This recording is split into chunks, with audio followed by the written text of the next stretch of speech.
মনের মানুষ চ্যানেলের পক্ষ থেকে আমি মাফি। আমাদের চ্যানেলে নতুন নতুন গল্প শুনতে হলে আমাদের চ্যানেলটি সাবস্ক্রাইব করে সাথেই থাকুন। আর লাইক, কমেন্ট ও শেয়ার করতে মোটেও ভুলবেন না কিন্তু। ধন্যবাদ সবাইকে। রাতে খাওয়া দাওয়া সেরে সারা বিছানায় শুয়ে আছে। আমানের সাথে কাটানো মুহূর্ত নিয়ে ভাবছে। মানুষটাকে বেশি দিন কাছে পায়নি সারা, মাত্র কয়েক মাস মন ভরে ভালোবাসতে পেরেছে আমানকে। বিধাতা হয়তো সারার কপালে সুখ জিনিসটা রাখেনি।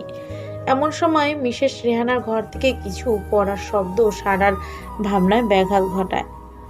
বাসার সব লাইট বন্ধ, চাকর বাকর সব ঘুমিয়ে গেছে। সারা আস্তে আস্তে মিসেস রেহানার রুমের দিকে গেল।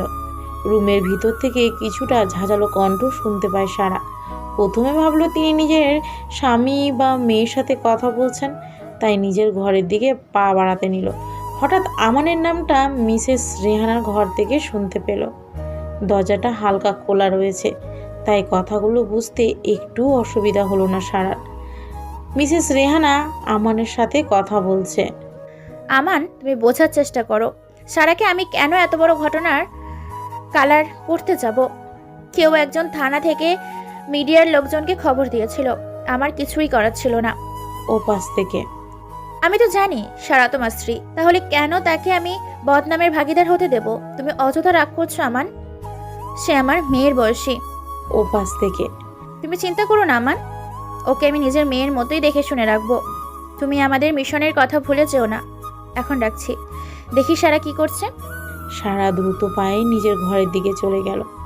আমান তাহলে বেঁচে আছে? তাহলে এই মানুষটার সাথে ওর কিসের সম্পর্ক? সারা তাড়াতাড়ি ঘরের ভিতরে এসে কাঁথা মুড়ি দিয়ে চুপচাপ শুয়ে থাকে। এমন একটা ভাব নিল যেন সে ঘুমিয়ে গেছে। সারার মনে মনে রাগ আর খুশি দুটোই হচ্ছে। প্রিয়তম বেঁচে আছে এটা জেনে খুশি, বেঁচে আছে সেই কথা তাকে জানানো হয়নি কেন এটা জেনে রাগ হচ্ছে খুব। মানুষ তো তার স্ত্রীর কাছে সব কথাই বলে, কিন্তু এই হতচ্ছাড়া লোকটা কেন বলেনি? যদি সে পুলিশের কোনো এজেন্টও হয় তাহলে তো মা কিংবা আমাকে কথাটি সে জানাতে পারতো। তাৎক্ষণিকভাবে মনে পড়ে যায় আমান তো বেশি পড়ালেখা করেনি, তাহলে সে পুলিশের চাকরি কিভাবে পেল? ভাবতে ভাবতে মাথা বন্ধ করছে। মিসেস রেহানা এসে সারার পাশে বসতেই সারা একটু নড়ে চড়ে উঠল। মুখের উপর থেকে গাঁথাটা সরিয়ে কপালে হাত দিয়ে দেখলো জ্বর আছে কিনা, কারণ এই গরমে কারো কাঁথা মুড়ি দিয়ে থাকার কথা না। কপালে হাত দিয়ে দেখলো সবকিছু স্বাভাবিক আছে। ডাক দিলে সারার ঘুমের ডিস্টার্ব হবে ভেবে মিসেস রেহানা তাকে আর ডাক দিলেন না। বাইরে থেকে দরজা আটকে দিয়ে নিজের ঘরে চলে যায়। সারা তাড়াতাড়ি গিয়ে ভিতর থেকে দরজাটা লক এঁটে দেয়। বাইরে থেকে দরজা আটকে দিয়ে নিজের ঘরে চলে যায় সারা। তাড়াতাড়ি গিয়ে ভিতর থেকে দরজাটা লক কেটে দেয়। সারা এখন খুব কান্না পাচ্ছে আমানের জন্য। 2 দিন আগে জেনেছে লোকটা দুনিয়ায় নেই। তার খবর লুকাতে গিয়ে কত কি ঘটে গেল, এসবের কিছু কি সে জানে? বাথরুমের ভিতরে গিয়ে শাওয়ারটা ছেড়ে দিয়ে সারা ভিজতে থাকে আর অঝোর ধারায় কাঁদতে থাকে। কেন তুমি মরার নাটক করেছ? আমাকে জানাওনি কেন? আমার তো ইচ্ছা হয় আমাদের বাবুটা পেটের ভেতরে থাকা অবস্থায় তুমি আমাকে দেখাশোনা করবে, পেটে মাথা দিয়ে বাবুর সাথে কথা বলবে, কিন্তু না, তুমি তোমার মতো পালিয়ে পালিয়ে বেড়াচ্ছ আমার থেকে। কেন করছো আমান? আমারও তো খুব ইচ্ছে হয় তোমার বুকে মাথা রেখে দিনগুলো কাটাই, তোমার সাথে খুনছুটি করে সময়গুলো পার করি।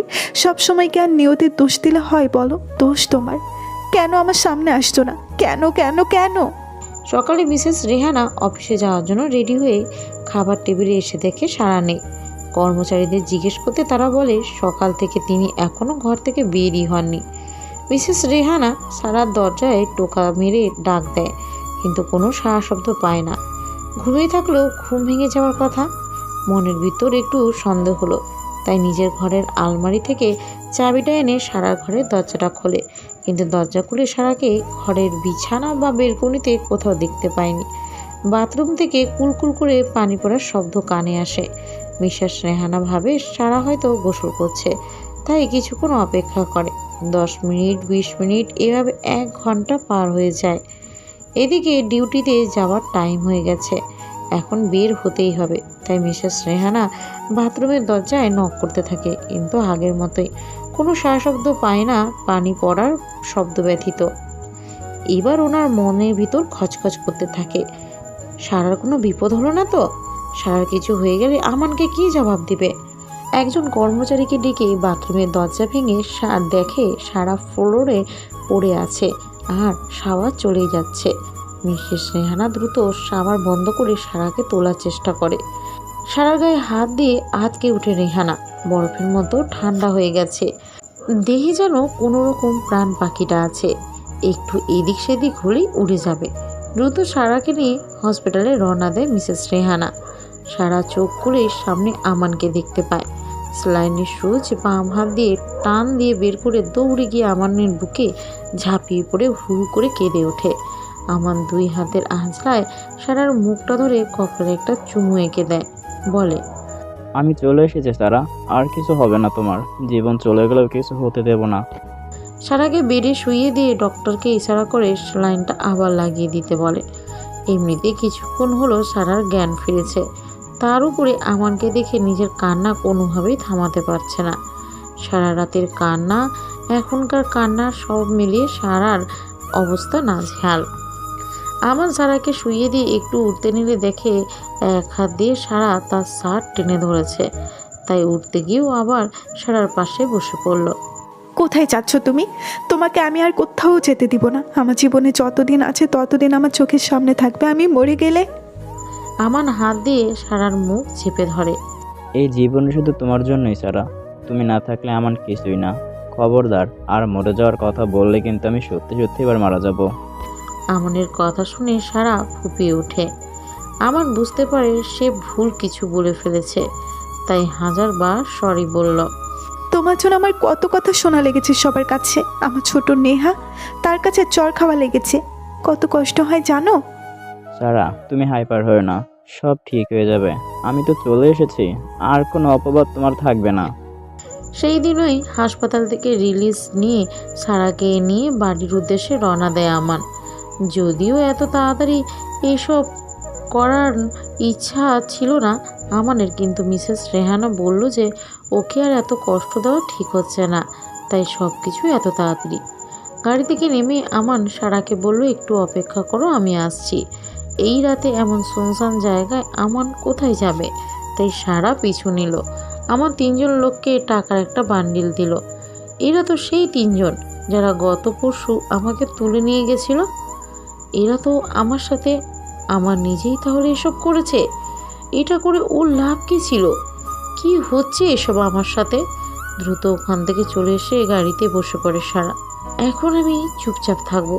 আমানের এসব করার পিছনে রহস্য আমার জানতেই হবে। গাড়িতে চুপচাপ বসে আছে সারা। একটু ভয় ভয় করছে তার। ভয় করারই কথা, কারণ আমানের একদিকে পুলিশের সাথে সম্পর্ক, অন্যদিকে এই খারাপ লোকগুলোর সাথেও সম্পর্ক। যেন একটা গোলকধাঁধার ভিতর আটকে আছে সারা, যার ভিতর থেকে বের হতে চাচ্ছে, কিন্তু সেটা সারাকে বের হতে দিচ্ছে না। আমান এসে সারার পাশে বসলো। আমানকে দেখে সারা যেন কুঁকড়ে যাওয়ার চেষ্টা করছে। আমান সারাকে নিজের কাছে টেনে বলল, কি হয়েছে তোমার? এমন কেন করছো? মনে হচ্ছে কোনো ভূত দেখেছো, তাই ভয় পাচ্ছ? সারা অবাক চোখে আমানের মুখের দিকে তাকিয়ে আছে, মনে মনে বলছে, তুমি কি আমান? তুমি ভালো নাকি খারাপ, নাকি ভালো খারাপ দুইটার মাঝে ঝুলে আছো? আমি যে তোমাকে চিনতে পারছি না। আমার সারার চুপ করে থাকা দেখে তার মাথাটা বুকে নিয়ে বলল। কি হয়েছে? কথা বলছো না কেন? সারা ভাবনা থেকে বের হয়ে শুধু একটা কথাই বলল, খুব ক্লান্ত, আমার ঘুম পাচ্ছে। ঠিক আছে, তুমি আমার বুকে মাথা রেখে ঘুমাও, আমি তোমার মাথায় হাত বুলিয়ে দিচ্ছি। গাড়ি আপন গতিতে চলছে। সারা আমানের বুকে মাথা রেখে ঘুমিয়ে আছে। সারার কাছে এটা একটা প্রশান্তির ঘুম। প্রত্যেক স্ত্রী তার স্বামীর বুকে প্রশান্তির ঘুম দিতে চায়।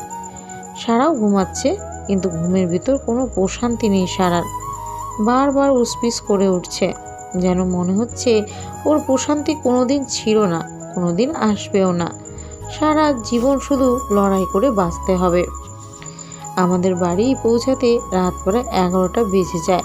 দরজা টোকা দিতে কিছুক্ষণ পর নেহা এসে দরজা খুলে দেয়। আমানকে দেখে নেহা যেন চমকে ওঠে। ভাইয়া বলে চিৎকার করে আমাকে জড়িয়ে ধরে। কিছুক্ষণ পর ছেড়ে দিয়ে বলে, তুই কখন এলি ভাইয়া? আমাদেরকে জানাসনি কেন? হঠাৎ চোখ যায় আমানের পিছনে, দেখে সারা মাথা নিচু করে দাঁড়িয়ে আছে। ওর সাথে তোর কোথায় দেখা হলো ভাইয়া? ওকে নিয়ে চলে আসলি? ভাইয়া তুই জানিস না ও কি করেছে? তোর সাথে কত বড় পাপ করেছে। মুখে লাথি দিয়ে বের করে দে ভাইয়া। নেহার কথা শেষ হতে না হতেই আমার নেহার গালে একটা কষে চড় দিল। যে মেয়েটাকে কলঙ্কিনীর নাম দিয়েছে এই সমাজ, তার গায়ে কলঙ্কিনীর ছিটা ফোটাও নেই। কিভাবে সহ্য করব আমি, তুই বল? আমার সন্তান ওর গর্ভে, ওর স্বামীর সন্তান ওর গর্ভে, আমাদের ভালোবাসার চিহ্ন ওর গর্ভে। মানে কি বলছিস ভাইয়া? তুই তো 3 বছর দেশের বাইরে ছিলি, তাহলে কিভাবে কি? আমি কোনোদিন বিদেশে যাইনি। সরকারের একটা গোপন মিশন আমাকে নেওয়া হয়, তাই বিদেশে যাওয়ার নাটক, জেলে যাওয়ার নাটক সব করেছি, মরে যাওয়ার নাটকও করেছি। ভেবেছিলাম বাড়িতে এসে সারপ্রাইজ দেব, কিন্তু তোরা আমার সারাকে বাড়ি থেকে বের করে দিলি, তাই সব কিছু ছেড়ে চলে আসতে বাধ্য হলাম। কি বলছিস ভাইয়া? মরে যাওয়ার নাটক মানে? এবার সারা মুখ খুলল। আমি অনেক আগেই জানতাম আমার জেলে আছে। এর মাঝে নাকি একদিন পুলিশ ওকে ছুটি দিয়েছিল, তাই এখানে আসে সবাইকে লুকিয়ে। সেদিন আমার পেটে ওর বাচ্চা আসে। কয়েকদিন টিভিতে দেখালো বৈদ্যুতিক শর্ট সার্কিটে আগুন লেগে একটা জেলের কয়েদি মারা যায়। সেদিন আমাকে জানানো হয় আমানও মারা গেছে। সারা কাঁদতে কাঁদতে কথাগুলো বলল, তাই আমান সারাকে থামিয়ে দিয়ে বলা শুরু করলো। তারপর তোরা আমার সারাকে ভুল বুঝে বাড়ি থেকে বের করে দিলি। তখন ফোন দিয়ে তোরা জানিয়েছিলি, তাই হয়তো আমার সারাকে আমি জীবিত পেয়েছিলাম। আমার কিছু বন্ধুকে কিডন্যাপ করে তারপর পুলিশ ওকে বাঁচায়, যার সব কিছুই ছিল সাজানো যাতে সারাকে একটু ভয় দেখানো যায়, কারণ ও ভয় পেলে একটা নিরাপদ আশ্রয় খুঁজবে। তাই ওসি মিসেস রাহেলাওকে এই সুযোগে নিজের বাড়ি নিয়ে যায়। কিন্তু এর আগে একটা বড় ভুল হয়ে যায়। কোনো একটা পুলিশ মিডিয়াকে খবর জানিয়ে দেয়। সেদিনের ঘটে যাওয়া সব কথা নেহাকে বলে আমান। নেহা সারার সামনে থপ করে হাঁটু গেড়ে বসে পড়ে, খপ করে পা ঝরিয়ে ধরে হাওমা করে কাঁদতে থাকে। ভাবি, আমি কোন মুখে তোমার কাছে মাফ চাইবো জানি না, কিন্তু নির্লজ্জের মতো বলছি, আমাকে মাফ করে দাও। এই হাত দিয়ে আমি তোমাকে চর মেরেছি।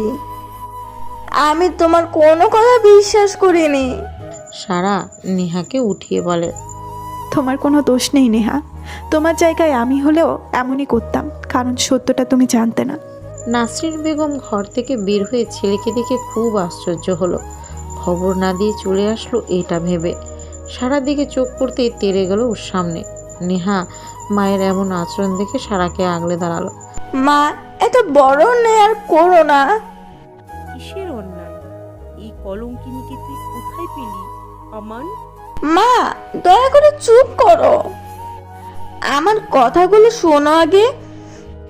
নেহা একে একে সব কথা মাকে জানালো। নাসরিন বেগম আমানের সামনে গিয়ে ঠাটিয়ে একটা চর দিয়ে বলল, তোর কারণে ফুলের মতো মেয়েটাকে আমি কি না কি বলেছি। ছি, ঘৃণায় আমার গা জ্বলে যাচ্ছে, মন বলছে মরে যাই। সারা মায়ের হাতটা ধরে, মা, সব কিছু ভুলে যান। আপনাদের কাছে চলে এসেছি তো আর কোনো কষ্ট থাকবে না। আমি সব ভুলে গেছি, আপনিও সব ভুলে যান। সারাকে বুকে টেনে নিয়ে নাসরিন বেগম সারার কপালে চুমু এঁকে দিয়ে বলে, আমিও সব ভুলতে চাই। আমার সারা আমার নেহাকে নিয়ে ভালো থাকতে চাই। সারা আমানের দিন খুব ভালোই কাটছিল। সারাদিন সারার খেয়াল রাখে আমান। কয়েক মাস পর সারা একটা ফুটফুটে মেয়ে জন্ম দেয়। আমান আর সারার নামের সাথে মিল রেখে আয়রা নাম রাখা হয় মেয়ে। আমানের আর সারার রা দিয়ে। কয়েকদিন পর সারা মেয়েকে খাওয়াচ্ছিল। আমান বাইরের খাওয়ার সময় মেয়ে আর মেয়ের মায়ের কপালে চুমু দিয়ে বলল, একটু বাইরে যাচ্ছি, বিকেলে ফিরবো। আচ্ছা, নিজের খেয়াল রেখো। আল্লাহ হাফেজ। আমান বাইরে গেলে সারা কোনোদিন আল্লাহ হাফেজ বলে না, ভুলে তাড়াতাড়ি ফিরে এসো। এখন এসব ভাবার টাইম নেই আমানের, তাই বাড়ি থেকে বের হয়ে যায়। সারা নিজের মেয়েকে বলে, আমার যুদ্ধ আবার শুরু হবে মা, তুই কি আমার সাথে থাকবি? দুধের বাচ্চা মায়ের কোনো কথাই বুঝতে পারে না, খিলখিল করে হাসতে থাকে শুধু। বিকালে আমান বাড়ি এসে দেখে নাসরিন বেগম মাথায় হাত দিয়ে বসে আছে। নেহার হাতে একটা কাগজ। সারা বাড়িতে কোথাও সারা নেই। আমান নেহাকে জিজ্ঞেস করে যে সারা কোথায়? নেহা আমানের হাতে কাগজটা দিয়ে বলে, প্রিয় আমান, আদৌ প্রিয় আছো কি না আল্লাহ ভালো জানে। ভেবেছিলাম তুমি পুলিশের লোক, কিন্তু না, তুমি তো একটা চোরা কারবারের লোক। তার সাথে মিসেস রেহনাও জড়িত। সব প্রমাণ আমার কাছে আছে, সেগুলো আমি কমিশনারের কাছে দিয়ে তারপর চলে যাব আমার আয়রাকে নিয়ে। ভাবছো আমি জানলাম কিভাবে? তুমি বাড়িতে আসার পর থেকে একটা ঘর তো তালাবদ্ধ করে রাখতে। আমি কয়েকদিন আগে ওই ঘরের তালা খুলে ঢুকেছিলাম। চাবিটা তুমি হয়তো ভুলে বাড়িতে ফেলে গিয়েছিলে। সেখানে কিছু বক্স দেখতে পাই, সেগুলো খুলে দেখি তাতে অনেক বেআইনি অস্ত্র দেখতে পাই। একটা ফোন পাই, তাতে কিছু অডিও রেকর্ড পাই আমি, যেগুলো শুনে বোঝাই যাচ্ছিল তুমি পুলিশের লোক নও, তাদের শত্রু। আর মিসেস রেহেনা তোমার সাহায্যকারী, যে পুলিশের পোশাক পরেও তাদের সাথে বেইমানি করে যাচ্ছে। যাই হোক, আমার মেয়েকে আমি একা মানুষ করতে চাই। এই চিঠি যতক্ষণে পেয়েছো ততক্ষণে আমি এলাকা ছেড়ে অনেক দূরে চলে এসেছি। আমি চাই না তোমার ছায়া পড়ুক আমার নিষ্পাপ মেয়ের উপরে। ভালো থেকো, আল্লাহ হাফেজ। এতে কলঙ্কিনী। বাসের সিটে বসে আছে সারা। মেয়েটা কোলেই ঘুমিয়ে আছে। সারা ঘুমন্ত মেয়ের সাথে কথা বলছে। তোকে আমি পাপ মুক্ত রাখতে চেয়েছি মা, তুই যেন আমার উপর রাগ করিস না। তোর বাবাটা ভালো না, তুই থাকবি তো আমার সাথে? মেয়েটা ছোট ছোট হাত দিয়ে মায়ের হাতের একটা আঙ্গুল ধরে চোখ পিটপিট করে তাকাচ্ছে আর মুচকি হাসছে মায়ের দিকে তাকিয়ে, যেন বলছে, আমি তোমার সাথে সব সময় থাকবো, হারিয়ে যাব না কোনো দিন।